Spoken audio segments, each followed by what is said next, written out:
Welcome बाबू, स्वागत है आपका सरकारी सिलेबस यूट्यूब चैनल पर। और आज हम बात करने वाले हैं जो हमारे भारतीय तटरक्षक बल है, जिसे आप इंडियन कोस्ट गार्ड के नाम से जानते हो, जिनका जो मूल मंत्र है वयम रक्षाम।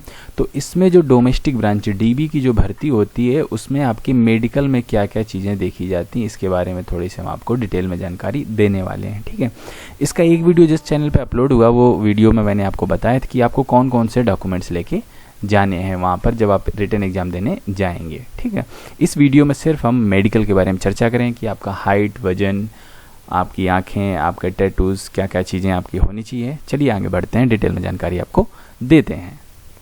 अब हम बात कर लेते हैं मेडिकल स्टैंडर्ड, आपकी क्या क्या मेडिकल में देखा जाएगा। देखिए, जो आपका मेडिकल करेंगे वो मिलिट्री डॉक्टर्स करेंगे, जो कोस्ट गार्ड के डॉक्टर हैं वो लोग आपका मेडिकल करेंगे। तो सबसे पहले हाइट की बात करते हैं। तो देखिए, हाइट कम से कम 157 सेंटीमीटर होती है, मतलब कि होनी चाहिए आपकी। इससे अगर कम है तो आप इसमें ज्वाइन नहीं कर पाएंगे डोमेस्टिक ब्रांच में। ठीक है, देखिए मुझे लगता है कि इंडिया में जो है ना, मोस्टली बच्चों की 157 सेंटीमीटर से ऊपर एवरेज हाइट जो देखें अगर आप, तो 157 से ऊपर ही होती है। लड़कियों की थोड़ा इसी के आसपास रह जाती है, बट लड़कों की हाइट मोस्टली इससे ज़्यादा होती है।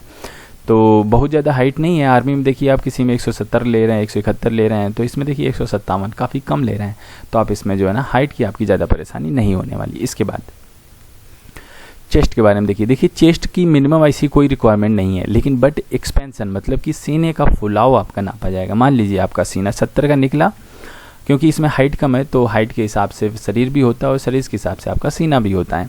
तो सीना में बस 5 सेंटीमीटर का फुलाव जरूरी है। ठीक है, 75 हो, 80 हो, 85 हो, इसके मतलब नहीं है, बट फुलाव से मतलब है 5 सेंटीमीटर के। ही चीज़ ध्यान रखिएगा। ठीक है, वेट आपका हाइट के अकॉर्डिंग आपका जो है ना वेट होना चाहिए, और +-10% आपका अप्लीकेबल चलेगा। जैसे कि मान लीजिए इनको वेट चाहिए 60 kg। ठीक है, अब इसका जो है ना एक्चुअल वेट 60 kg किसी बच्चे का होना चाहिए। 100 मान लीजिए आपकी हाइट है 160 सेंटीमीटर, उसका वजन होना चाहिए 60 kg। मैं आपको एग्जांपल दे रहा हूँ, तो इसका 6% निकाल लो, 6 तो आपका 66 तक चलेगा। ठीक है, और यहाँ से 6 कर दो 54, तो 54 से 66 के बीच में अगर आपका जो है ना 10% की ये लोग छूट दे रहे हैं, कम ज़्यादा तो चलेगा। तो ये चीज़ वेट के हिसाब से आपकी हो गई। ठीक है, और हीयरिंग आपकी मतलब सुनने की क्षमता नॉर्मल होनी चाहिए। तो वेट के बारे में आप समझ गए होंगे कि आपके हाइट के अकॉर्डिंग ही वेट चाहिए, तो आपको वेट की ज़्यादा कोई टेंशन लेने की यहाँ पर ज़रूरत नहीं है।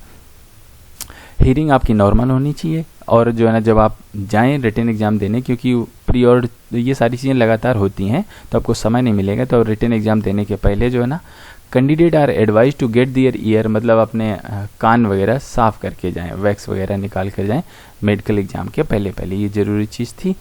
अब देख लेते हैं विजुअल स्टैंडर्ड आपकी कितनी होनी चाहिए। 6/36 बेटर आई और 6/36 वर्स्ट आई। यहाँ पर 6/36 नहीं है, 6/6 होनी चाहिए। जो आपकी बेटर आई होती हैं वो 6/6 की होती हैं। देखिए, अगर आपको सही से दिखाई देता है, आपकी आंखों में कोई दिक्कत नहीं, तो आपको विजुअल के लिए आपको परेशानी होने की, आपको टेंशन लेने की कोई ज़रूरत नहीं है। आप जाके सीधे अपना एग्ज़ाम वगैरह दीजिए। लेकिन अगर आपको लगता है कि आंखों में कुछ है, अगर आप चेकअप कराना चाहें, तो आप नज़दीकी जो आई सेंटर होते हैं, जहाँ पर वो लोग देखते हैं, नेत्र चिकित्सालय वगैरह होते हैं, आप वहाँ से भी चेक करा सकते हैं कि आपकी आई साइट वगैरह कितनी है। आप वहाँ से जान जाएंगे। और एक बात और बता दूँ यहाँ से, कुछ बच्चे जैसे चश्मा लगाते हैं, तो वो पूछते हैं कि हम भर्ती हो सकते हैं। जी हाँ, बिल्कुल हो सकते हैं। चश्मा लगाने के बाद आपकी आइज़ को आपको अच्छे से दिखना चाहिए, बस कोई दिक्कत की बात नहीं। चाहे आप ड्यूटी चश्मा लगा के करो या बिना चश्मा के करो, लेकिन आपका काम होना चाहिए। ठीक है, तो अगर आप चश्मा लगाते हो, आपकी आई साइट सही हो जाती है, आपको अच्छे से दिखाई देता है, चीज़ें सही है, तो आप इसमें फॉर्म भर सकते हो।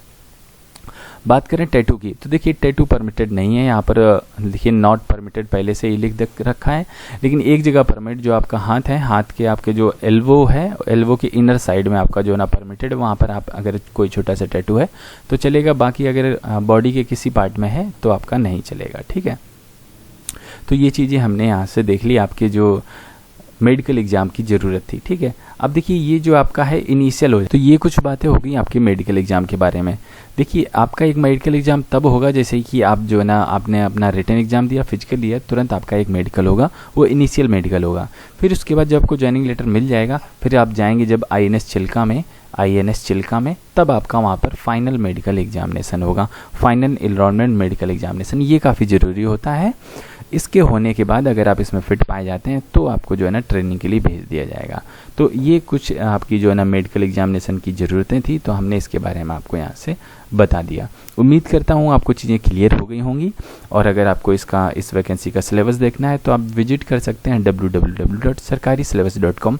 मैं लिंक नीचे कमेंट बॉक्स में पिन कर दूंगा। इस वीडियो में बस हम इतना ही रखना चाहेंगे। हम आपसे मिलते हैं अगली वीडियो में, तब तक के लिए वंदे मातरम।